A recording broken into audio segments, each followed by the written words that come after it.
Income inequality is a real feature of our society today. It affects many aspects of our lives. For example, it can cause unequal access to education, poverty, and social unrest. All countries have income inequality to some extent. China, like the United States, has also developed increasing income inequality in recent years. Income inequality has risen from a relatively low level in the early 1980s to a level that is now considered high by international standards.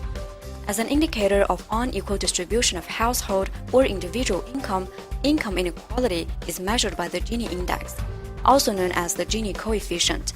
This number ranges between 0 and 1.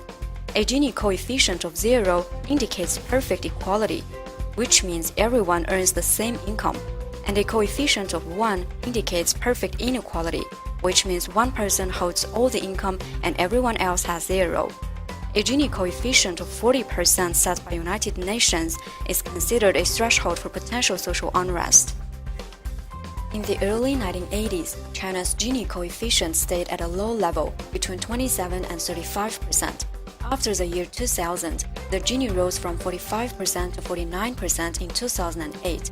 Since then, the index has seen gradual decline, but remains well above 47%.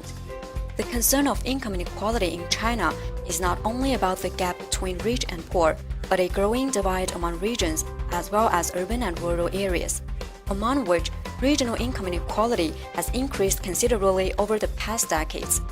Then how can we explain this rising income inequality in China? Let's take a look back at how China's economy developed over the last 30 years, since economic reform began in 1978. We will see how the economic reform and public policies affected the increase of regional income inequality. During the presidency of China's top leader Mao Zedong between 1949 to 1976, Mao adopted the example of the Soviet model of socialism. During this period, the cities became increasingly industrialized with the assistance of the Soviet Union. All private firms were converted to state-owned entities or were collectively owned under state control. Urban youths were assigned to jobs in different industries and sectors after completing their schooling. To minimize income disparity, workers' wages were distributed equally under central planning. In rural areas, a land reform took place. The reform abrogated ownership of land by landlords and introduced peasant land ownership. The land was confiscated from better-off landlords and redistributed to all. The state monopolized the purchase and sale of key agricultural products, implementing an even income distribution system among members of production teams or communes. This period was considered as the best era of egalitarianism.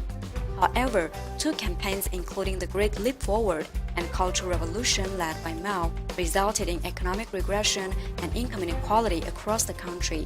After Mao's death in 1976, the central government led by another top official Deng Xiaoping embarked on economic reform in 1978. This reform aimed to shift China's centrally planned economy to a form of market socialism with Chinese characteristics, and also energize a sluggish economy. The economic ideology of the reform relied on the trickle-down approach. This approach was to allow some areas and some people to accumulate wealth first, and then it was assumed that this wealth would flow down to other regions and people, gradually achieving common prosperity. Did it really work? The answer is yes and no. It was a big success in invigorating the economy in some parts of China, but in the meantime, widened regional income disparity instead of narrowing income inequality nationally. Created using Powtoon.